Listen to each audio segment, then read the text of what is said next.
Hey everyone, Dan Cruzel here with wigaming.com. Today I am looking at a robot named Fight. Developed by Matt Bittner Games, published by HitSense, it is on the Nintendo Switch as well as on Steam. A robot named Fight is, well, in a nutshell, Metroid. I mean, it's a complete and senseless duplication, just reskinned and reimagined. Not to say that anything is wrong with that, and let's be honest, we've all been wanting to play a new Metroid game lately. At least I have anyway. Just as the title states, you play as a robot named Fight, and gosh dang it, all I can think of when I say it is the old school Street Fighter announcer saying, "Fight!" Like I said though, Fight is a robot who apparently has a real struggle getting up off of his knees. It is quite peculiar that you have to button mash B in order for your character to get up and go, and it's not just a one-time thing. Every time you die, you restart in the exact position, having to button mash all over again. I would understand if it was a one-time thing, but having to do it every single time was tedious.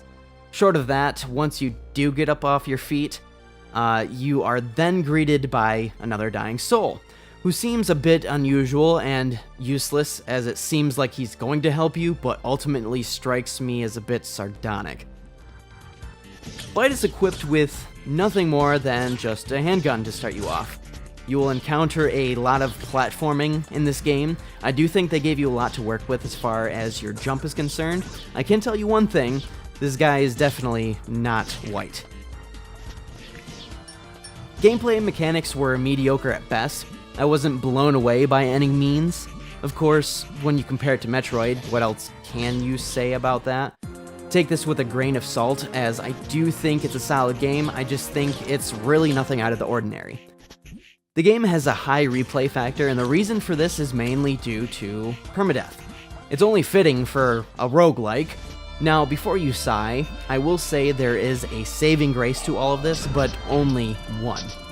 Throughout your playthrough, you will want to make it of high priority to reach one room in specific. I call it the Revival Room. It's good for a single use, but is extremely useful if you want to have a better chance at completing the game. For all of you that enjoy the extra challenge, well, this doesn't apply to you, so you might as well just carry on. You will encounter hordes of demented enemies, all of which look frickin' nasty. I mean, it just looks like someone threw up all over the screen. In all seriousness though, these creatures are hella nasty.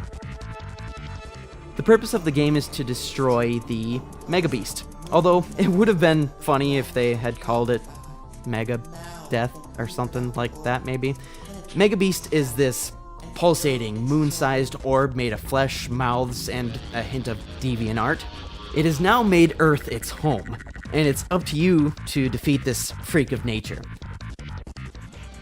You will traverse through the depths of Earth acquiring items to upgrade Fight that will vary on location.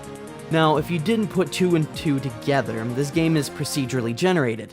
Again, adding to the replayability factor, these items can be extremely helpful in allowing you to further progress in the game.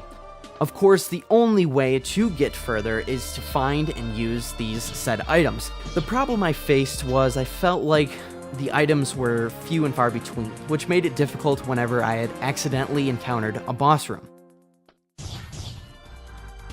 Relating to any roguelike game, a robot named Fight has a system in place that triggers collectibles. The longer you play, the more items are placed in and throughout each run. If you're an avid Binding of Isaac player, you know that items make all the difference, and I can happily say that here too. Always prepare yourself to the best of your ability before taking on the final boss. The problem here, however, is you can't always anticipate where the boss room or rooms are located, unless you've somehow acquired a boss map, or just a map in general. With all of the said points, I can firmly say that any longtime fan of the Metroid games will enjoy a robot named Fight. The game had me biting at the bit to see just how far I could get. A few minor flaws aside, I thoroughly enjoyed the game, and I think you will too. Now before I finish, I do want to make mention that the soundtrack for this game was fantastic. I actually really enjoyed it, and it definitely set the mood just right. It was cohesive as far as lining up with what Metroid was. And yeah, I had to say something about it. I really enjoyed the music. Coming to the close of this review, I give A Robot Named Fight a worth it rating of 8 out of 10. Priced at $12.99 on the Nintendo Switch, I say it is worth it. But don't take my word for it, go check it out for yourself. In fact, I've already made it easy for you by including a couple of links in the description. If you haven't already, be sure to check out our other reviews, and if you're a first-time viewer, you should hit up wigaming.com. We do a weekly podcast where we talk about gaming news in the week and just whatever gaming related. I would like to thank the fine people at HitSense for allowing us to review the game, and thank you for stopping by.